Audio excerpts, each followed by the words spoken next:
I guess, like being champ so young, I feel like your career has been defined of being the champ. From 23 to now being 37, still champ today. Would you still love fighting the same way if you weren't champ? No, I don't think I can ever be a person who loves fighting as a non-winner. For me, I'm so connected to winning. It's probably not even healthy.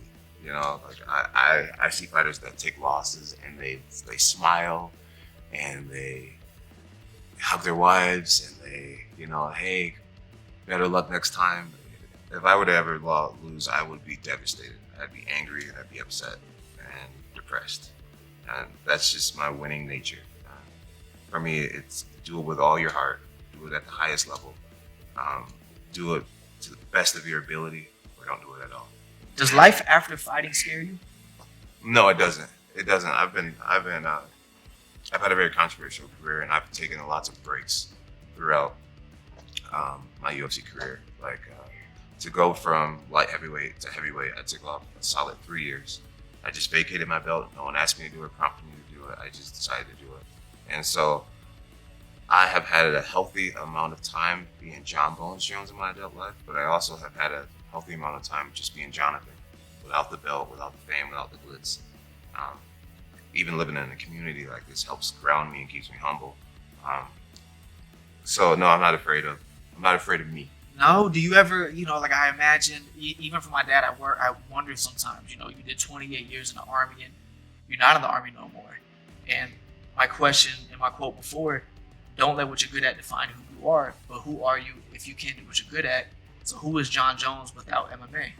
So Jon Jones without MMA is Jonathan. I made it throughout high school and college without MMA. I was always a loving, kind person without MMA, and that's the person that I am at my core. I'm a person who gives a crap about other people. Want to see everybody do well. Want your friends to come up. Try to bring as many people up as I can. I'm trying to make as many people millionaires as I can in my time in life. I'm trying to introduce as many people to God as I can before my time is over. My kids are great kids at school. They're not bullies. They encourage other people. They're great teammates. I think they're going to turn out to be great college teammates and great wives one day. Great father, great lover, provider, protector. That's who I am outside of MMA. And a great friend. Any of my friends need anything, I'm a lifeline. I'll come and help you in any way I can. And that's who I am outside of MMA. And I'm happy when I look in the mirror. I like the guy that I see. I would say like the guy that just had you most fired. Like angry? You were angry. This guy got you. Daniel Cormier and I swear, like, he's aged me in a certain way. Like, I fight out of love. I do what I do surely out of love. I love this gift. The opportunity, the fans, the money, everything. I just love it. But with Daniel Cormier, I think it was a hatred that came out for the first time, where I just couldn't imagine losing to this man. And I mean, I remember I got extra workouts on Christmas Day just because I hated him at the time so much, and I couldn't imagine losing to him. It drove me to beating him, but I never want to operate out of that energy. Wow. Yeah, that brought you, man. That brought you somewhere you want to be. Yeah, wow. And I know he feels the same way about me as well. Like, and I've heard him say it during an interview. Like, I genuinely hated Jon Jones, and it was stressful. And that training camp took a long time, and it probably took a few years off of our lives, just operating out of so much hate. Oh, as a fan, thank you for that. You gave us one of the most legendary, like battles that we've ever seen. Like that was good stuff. God, bro, it's good to history. Watch. It was good to watch, but it's great. Yeah, it was great to watch. Yet. I'm sure it wasn't as fun. We get a leaked behind the scenes moment where I was literally telling him that I was going to kill him. I was telling him, he was telling me, we thought the cameras were off and we were still live, and he was like, "Are you next door?" And I was like, "Yeah, I'm next door." And I'm like, "You still there, pussy?" He's like, "Yeah, I'm still here." He's like, "I wish you would let me next door so I could spit in your face." And I thought about how often I was seeing him face to face, and I was like, he could actually spit in my face at some point. We have way more media to do. And I told him, I was like, "Bro, if you do that, I'm gonna fucking kill you. I'll absolutely kill you. And I really meant it. And that was too dark for sports and very real.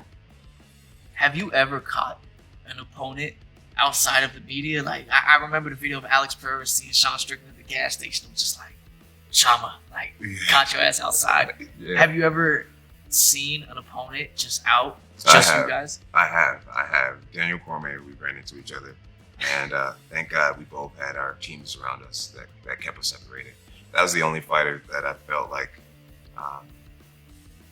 then we actually did fight in GM Grand in the lobby before our fight. So yeah, Daniel Cormier was one of those guys with on-site meant on-site.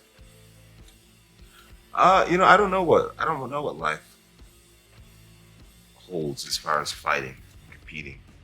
I do feel like I'll be a lifelong martial artist, whether I'm coaching others or taking exhibition matches or things like that. There's a lot of great competition still in the UFC. I do view myself as more than a fighter. And being in my position, I feel like I have a lot more options than a lot of the other fighters as far as the ability to leave and return and things like that. And so right now, I'm just focusing on love, happiness, kindness. We're in the quarter century mark.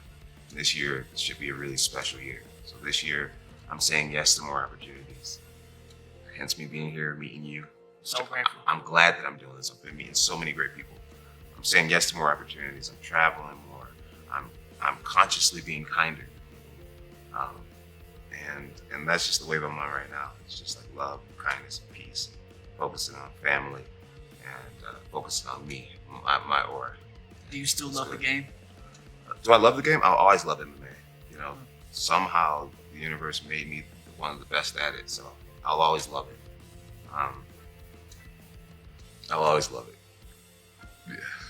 When I'm looking at you, right, and I see the feelings, bro. I see the love. Yeah. I'll always be there. It changed my life.